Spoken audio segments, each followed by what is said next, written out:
SeizeYourBusiness.com podcast with Tony Rourke and Kevin O'Flaherty.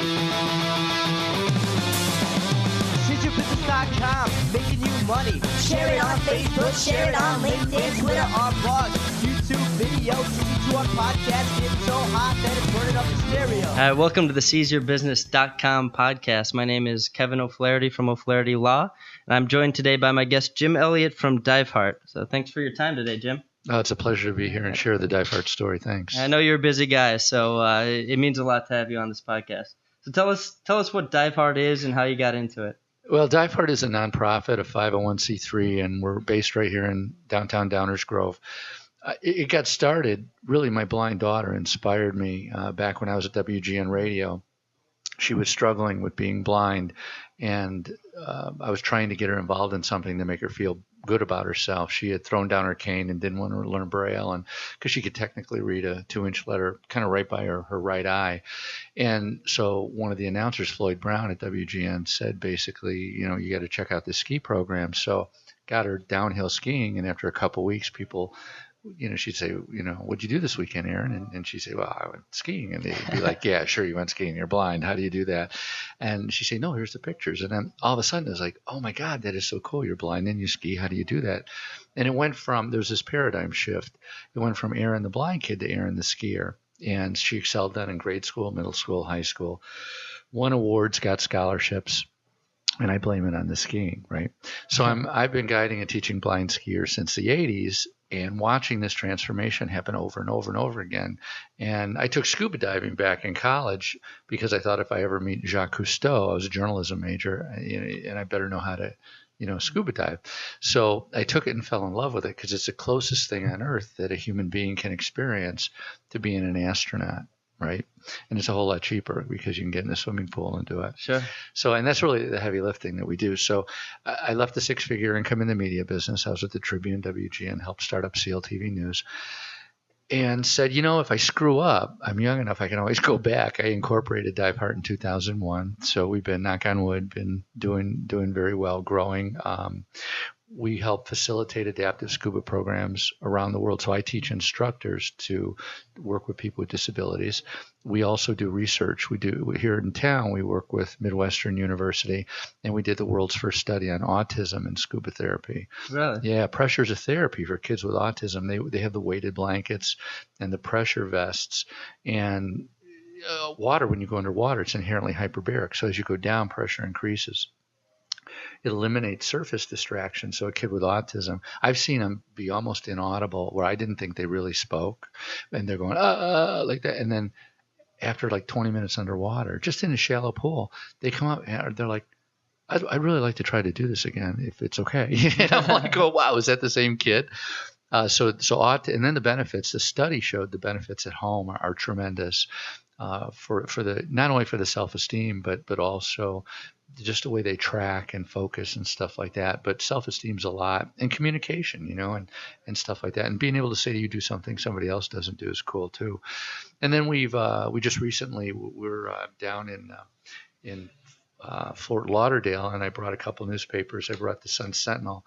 We were on the cover of the Sun Sentinel and the Miami Herald on Wednesday last week, and we had veterans with disabilities doing coral reef restoration.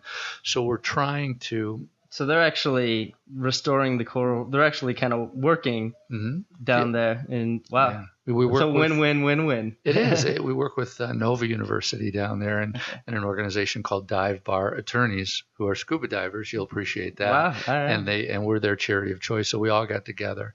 We trained up all the vets. We trained up all the buddies and stuff, got them in the water. And then the marine science guys from Nova showed them how to do the coral reef restoration and replanting and all that stuff. And it was awesome.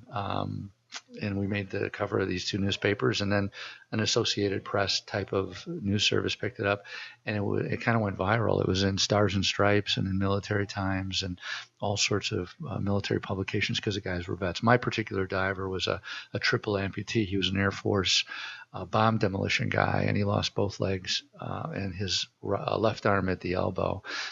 But underwater, once you get them neutrally buoyant, you want to find that sweet spot so they have their astronaut moment where when they breathe in, they go up, and they exhale, they go down.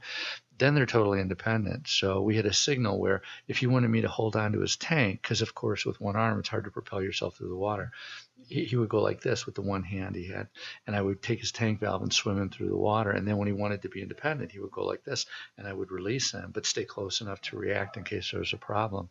And then he would move through the water, to the best of his ability. So that's very cool. So what other major projects are you working on right now? We're doing the research. One of our teams went with John Hopkins, down to the Cayman Islands, found there's an extra output of serotonin in the human body that helps with pain management, anxiety. And actually in that pilot study, it alleviated 80% of the veterans' PTSD symptoms. They had 12 vets down with them. And to me, that's humongous. I mean, a vet is committing suicide once every 65 minutes in this country. And to me, what we want to do, and that's to build a deep warm water facility so we can replicate some of the serotonin output, but some of the other benefits that we're seeing anecdotally. We've just seen it help individuals with traumatic brain injuries and any kind of pain. It's going to be awesome because there's no gravity. So you're in warm water, and then you have no gravity, so you're getting physical therapy and zero gravity, and it's really going to be exciting. I think we're going to revolutionize rehabilitation as we know it, and that's why Midwestern's so excited. Their occupational and physical therapy departments are like so behind us. It's crazy. So that pool would be unique in the world, right? If you can get that done. Yeah, I have a friend that built a pool 10 years ago in Brussels, and it's called Nemo 33, and it's 33 meters deep. 33 Celsius, so it's a warm pool too. But he wasn't thinking about anybody with disabilities. He built it 3 stories above grade, where you enter the pool without an elevator. So if you're in a wheelchair, somebody's got to carry you up 3 stories, yeah. and then it goes down like a water tower sleeve. So you can't put a lot of people in there. You got to have awesome buoyancy to be able to hover and stop in midwater. And we want therapists to be able to stop on a ledge and do research and work with enriched air, like 50% or 100% oxygen instead of 21, like the oxygen we're breathing now in the air, and start to measure stuff so that by the time the facility's built, we're kind of helped facilitate becoming the foremost authority on physical therapy and zero gravity with Midwestern and other therapists and stuff. And Tammy Duckworth is supposed to get us in front of the folks at Blue Cross Blue Shield, because eventually we'll be billing insurance companies. I mean, there'll be a code for scuba therapy, just like there is for aqua therapy or any kind of therapy, sitting on, going to ATI down the street here and doing stuff. Now, excuse my ignorance, but Tammy Duckworth's a senator, right? Or is she a House? She's running for Senate. Okay. Yeah, running for Senate. Yeah, we try to stay out of politics, but I do my best to do that too. Yeah, she's been good to us. She was the Department of Veterans Affairs director. We got her in the water first time after she was shot down in Iraq, and she was a Black Hawk helicopter pilot. Lost both of her legs, right at the hip, left at the knee, and then they put her arm back together pretty good, but she only has about 50% use of her right arm. Big advocate for vets as we are. We've gotten a couple grants from the Department of Veterans Affairs and have done the Wounded Warrior Scuba programs at Camp Pendleton, Fort Knox, Fort McCoy, Fort Lewis, Tampa, VA. Great, we have 5 veterans in the water next week, Wednesday the 8th. At Doubletree Hotel, our friend Dan Techman's hotel in Downers Grove. And we're going to have 5 veterans from Jesse Brown VA, which is right downtown. It'll be their first time to get in the water and stuff. So, but the heavy lifting we do is in swimming pools. It's not running off to the Caribbean all the time. Although it sounds like you're doing that at Fairmont too. we have in the summer, because the kids are off school, we take young people with disabilities down to the Florida Keys and just work with awesome vendors that just give us unbelievable deals, and so that we're able to do more stuff. And then we go out of the country to Cozumel. We have a trip in December. We usually do one in May. And I trained all the instructors at the and dive masters at the #1 dive operation in Cozumel, Dive Paradise, and we send people there. We just sent a kid from Chicago there whose parents got certified to dive with him, and that's what we want to do, is replicate that, where they can be independent. It's something they all can do underwater. That's physical and exciting and bonding and stuff. It's very cool. So you left your job, your 6-figure income, and just started this. And I did, yeah. I know that you've been very understaffed ever since you've had this thing going. But you're on CNN, you're on national media outlets, and you've really gotten the word out, and you're helping a lot of people. How does one guy go from, I have this idea, to being able to help the number of people that you're helping and get the message out? Tell me a little bit about that story. Well, leaving the job was tough. I laid in bed 2 days looking at the ceiling going, what the heck did I do? That was a great idea. But I didn't think it was going to be anything. I thought it was going to be like the blind ski group I was with. I thought it was going to be doing some stuff in pools, doing a little bit in the summer at the quarry, and maybe doing a couple trips a year or something like that. But I had no idea that we were going to be doing this research, that we had no idea that we were going to see intuitively, I knew there was going to be benefits. You get a guy out of a wheelchair and get him in the water, and it's going to be good for him, just circulation and oxygenation of tissue and all that. But you were focused mostly on the self-esteem, getting confidence, independence. What your daughter got from the skiing experience. Exactly. Yeah, I wanted to replicate that. And then I had no idea we would be wanting to build a facility, but we were talking about the Brussels friend in Brussels, and then the Italians built a 137-foot pool last year, and we were going to build a 40-foot pool, and went to Heinz VA in 2010, and the proposal went all the way to Washington D.C. It languished in Washington and went nowhere, but it was good because it was only a 40-foot pool. So we put renderings. Perkins and Will is on our team, Case Construction, Schiff Harden, all sorts of really first top-level construction, and people, Prism Consulting for the medical side. And we put a lot of our ideas out there about this facility is going to be for research, rehabilitation, education, training, and to provide vocational opportunities for individuals, not just with disabilities, but all abilities. And Sir Richard Branson, who owns Virgin Airlines, is behind a project now that they're talking about in the UK. And the renderings look a whole lot like the ones that we've had out there for a 40-foot pool. So you're doing stuff that's beyond that. Yeah, and what they're doing is they're talking about research and stuff, and they're the first ones besides us are talking about a deep water pool for this research and stuff. So we're excited that other people are seeing this, and we're using that to motivate our team here, because it's a $100 million project. I mean, if it's $1, and that's not easy to get, but if you have the right people in the room, it is. I mean, Bill Gates is a Rotarian like us, and he's a diver, big diver. Paul Allen's a big diver. I mean, if we can get in front of some of those guys, that's the goal, is to do that. And we're working on it, and we're getting audiences with some pretty cool people, and that have, friends who know people, and, we're just. So what have you been doing to get those audiences and get in front of those people to raise these funds? It's funny when you just ask people, like, for example, Martell Sound in Hollywood, they do all the movie trailers for Disney. And they're one of our donors and one of our volunteers. And Maria Martell, I said to her, we just need someone to help us shine a light on what we do. Mm-hmm. And once people realize, way less than 1% of the population of the world scuba dives, and everybody in the dive industry, way less than 1% of the population do what we do. And of all the people that do what we do, we're absolutely leading cutting edge, innovative stuff. But I told her, I said, we want to shine a light on what we do. And she says, well, let me talk to one of my employees. He's like best friends with Keanu Reeves. So I'm looking up Keanu Reeves' bio on Google, and it's like, oh my God, he gave away $80 million of his $110 million Matrix fortune to charity and stuff. And I'm like, oh my God. No one knows that about Keanu Reeves. No. He's the punchline to a lot of jokes. And Yeah. Oh, what a giving guy. So this friend of his, best friend from grade school, I guess, said, yeah. Oh, he'd love to do something like that. So we said, we just don't want a donation. We'd like you to be an ambassador and help get us in front of the right people. You get the right people in the room, and $100 million is not a lot of money. Yeah. Wow. Well, it seems like a lot to me, but yeah, I guess if with people that are giving away $80 million to charity, you get a couple of those and you can put something together. Yeah. So you wanted to talk about taking lemons and making lemonade a little bit. This was my first nonprofit to start up, and knock on wood, it's going in the right direction. And in fact, I didn't have any idea that it would be as incredible as it is. And one of the philosophies I always, and this is probably my PR background and journalist background, is taking lemons and making lemonade, basically. So when something bad happens in business, it's being able to not let it cripple you. to identify, stop for a second, take a deep breath and go, wow, that hurt, and say, okay, this is not going to take us down.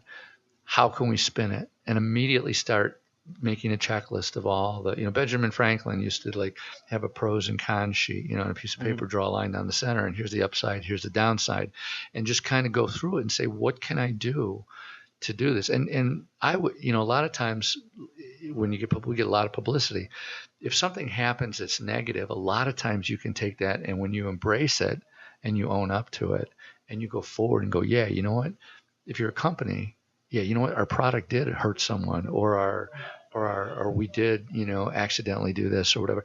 And, we own up to it, and we're facing it and take it and turn it into a positive, and people will respect you for that. And do you have an example of a time that you've turned a negative into a positive like that? I knew you were going to ask me that. Yeah, and I was thinking about it when you asked me that. We did. We had a guy who was kind of disgruntled and just kind of a malcontent, and we had to ask him to leave the organization. And when we launched our training program last year, we went out there on the internet and on a forum called Scuba board, which is the big dive forum. He kind of got out there and started beating us up about it and asking very pointed questions, because we're a nonprofit, we're a 501c3 to start with, but this is a component of what we do. It's training. We're doing research with researchers. We want to build a facility. We want to do training as well to make sure people know the adaptive dive team protocols and all this innovative stuff that we've developed. And he was saying, well, are you a training agency? And he wanted us to basically call ourselves a training agency instead of having that be part of what we do. And he wanted to do that so that he could really go out to what he saw as our competition, which is really the other major training agencies out there, and say, look it, they're competing with you and stuff like that. And we had some really great people come to our aid. In fact, the guy who runs Scuba Board kind of said, look, pal, you need to, and I just kind of stayed on the high road with the conversation, even though it kind of got in the gutter a little bit, and really just with the help of some friends, was able to turn this around. It turned out to be one of the largest forums. I don't know how they measure that, but that's above my pay grade. So like a big conversation. Big, and a lot of people followed it. And then that created awareness for our program. And what started out to be a negative, instead of saying, oh, God, this guy's trying to throw us under the bus, was to go out and embrace it and own it and be honest with everyone and say, well, we don't teach scuba diving. We don't. Patty and Nowie and some of these other training agencies, we use their materials. You have to, if you're one of our instructors, you have to be a certified instructor with a regular training agency first.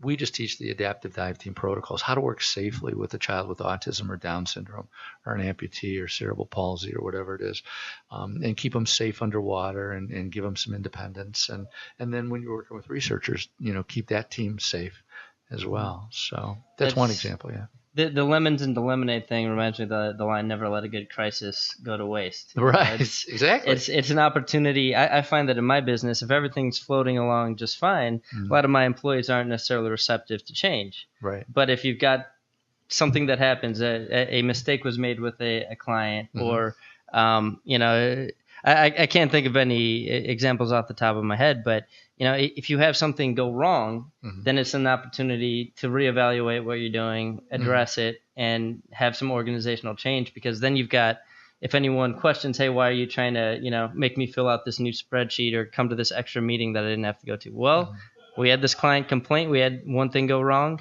and now we need to address it. And that's my reasoning for making this change. And it gives you kind of almost a moral authority to make changes that need to be made within the organization. The situation, puts you gives you an opportunity, you're right, to do things you couldn't have done otherwise. And we've had to do some personnel changes as well. And you're right, that's a great opportunity to bring on new people and have conversations with people. Yeah. So what are some of the things from your PR background that's something that you've managed to really leverage with this whole thing? For someone who's not in a media PR background, what are some tips that you can give to people? Well, I was thinking about that when you were just saying goodbye to your earlier guests, because it just kind of occurred to them to take your podcast and share that with their clients. And just like companies will hire Michael Jordan, for example, in his day, and they still do, they want that association with a winner. And I think any time that you can have, you have a positive piece, like NBC Nightly News did a piece on us, and Brian Williams introduced it. And Brian's had some issues lately, and I use that as an opportunity to when I present to Rotary clubs, or I present to medical professionals all over the world. We're doing a grand rounds. In fact, at the Rehab Institute of Chicago in August. Presented at Duke, a couple years ago, and in Boston last year to 1,000 medical professionals. And we take these pieces and they're evergreen, and they're beautiful. You capture them, you put them someplace on your website or share them somehow with a link, and then you have a bunch of arrows in your quiver. And when it's Autism Month, I roll out the WGN Medical Report on autism. And I say, did you realize that pressures of therapy and blah, blah, blah, or do you know someone who has a child with autism? And introduce that piece, and then have a link if you want to find out more. If something, that's a great one. Traumatic brain injuries. We have another WGN Medical Report on traumatic brain injuries, and whatever's in the news. I just saw on one of the networks, they were talking about a veteran committing suicide every 65 seconds or 65 minutes. Yeah. So just over an hour, a veteran commits suicide. And to me, the study that John Hopkins did with our team in Cayman with veterans with post-traumatic stress disorders, like 80% of the symptoms were alleviated. And if this is the conversation out there now, how do we stop these guys from committing suicide? Let's get them deep in warm water. And you can't run to the Keys and you can't run to Cozumel all the time to do this, to be in open water. And you're dealing with, weather, and you're dealing with, water movement, currents, and all sorts of stuff that makes it, inhospitable sometimes to dive. That's why we need a deep, confined pool. And we don't want one. We want four. One for vocational stuff. We can't have a steel cutting and welding and stuff going on in a big tank. We put that in a demonstration tank. But you walk in, imagine going to the aquarium and everything's glass, 33 feet would be above grade. And you'd have these four magnificent pools where you'd be able to see your loved ones go through research and rehab, and, your child or your loved one or your sibling that just got back from Afghanistan or Iraq or something, and watch them go through this healing process. And we're finding from researchers from University of or Illinois School of Psychology that first pool session is off the charts paradigm shift. It's like, oh my God, and the fifth or 10th doesn't proportionately increase. That first one is a real game changer, and we see that all the time. So if someone is listening to this podcast and it's hard not to hear what you're doing and not want to help out, what are the best ways that they can, be of service to Diveheart? What are some ways that someone who might be listening can help you out? Well, helping us shine a light on it. So going to diveheart.org, sharing some of the stories. We're trying to get out of the fundraising business. We're trying to have other people paint our fence, like Tom Sawyer, right? Sure. And we've been this year's been pretty good. Keep my fingers crossed. How are you doing that? And how are you getting other people to paint your fence? We're putting it out there. We're asking them. We're just saying, we don't want to be spending all these hours planning a golf outing. We want to help people with disabilities. Would you hold a golf outing in our name? Would you make us? Okay. Would you make us your charity of choice? I mean, whether you're watching a Hawks game and doing a split the pot and sending a check for $50, or you're doing a golf outing. Our golf outing, we could never get more than 40 golfers, for 10 years. Yeah. And then finally, we just gave it to a guy who runs an aerospace company in Tampa. He had 150 golfers. It's like, but he had the tools. He had a sales force. He had a company. He had vendors. I mean, it's business golf then at that point. It's a justification. It's, a lot of divers are not golfers necessarily. So you could use people to help you raise funds, throw events. Raise funds, share our story. Make us their charity of choice would be great. We're a resource, so send people to look at our calendar at diveheart.org.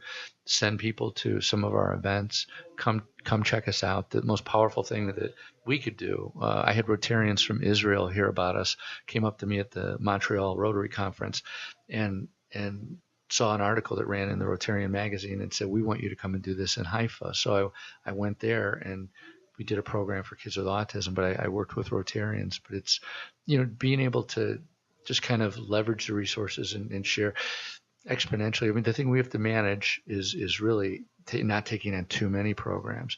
What we're trying to do is inspire people to do more. And we've done programs in China, Australia, Israel, the UK, all over the Caribbean, hundreds of cities around the U.S., and we've spun off 20 other nonprofits. So, we've done a lot of stuff, but we want to, now that we have our own training materials, we want to have people, we want to send it to, our new instructor in San Francisco or something like that. So it's almost like a franchise. The nonprofit can open up and use your training materials and have a ready-made charity that they can use. Yeah, they can use them.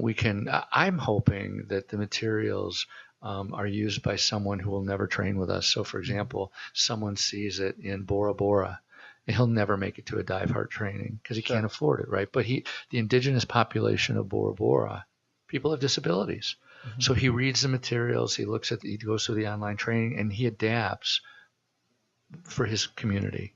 Even though he's not certified to do it, he's a scuba instructor, and he can do it in his. We're not even talking. I mean, we're not chasing the dive industry. We're chasing the medical industry. So if you know anybody in medicine, that's who we want. The therapists and docs and rehab folks. That's who we want to be in front of and talking to, because this is going to revolutionize rehabilitation. And our ultimate goal is to have people imagine the possibilities in their life. It's not about scuba diving even. We're using zero gravity. Horse therapy and rock climbing and wheelchair basketball are great activities and great therapies in some cases. But we have the franchise on zero gravity. So I intend on using it to change the world, and so far it's going in the right direction. Yeah, it's amazing what you've accomplished. You say people want to be associated with a winner. I mean, I think you've made your organization magnetic, where you've gotten the snowball rolling, and everyone wants to be a part of that and help out. Everyone that I know anyway. And it's really amazing what you've done. Really impressed, Jim. Well, how can people reach you if they want to help out? Diveheart.org is the easiest way, probably. info at diveheart.org goes right to the office. And then our phone number is 630-964-1983. And I answer it all the time. Yeah. So thanks so much for your time today, Jim. Honor having you here. Thank you. Honor to be here.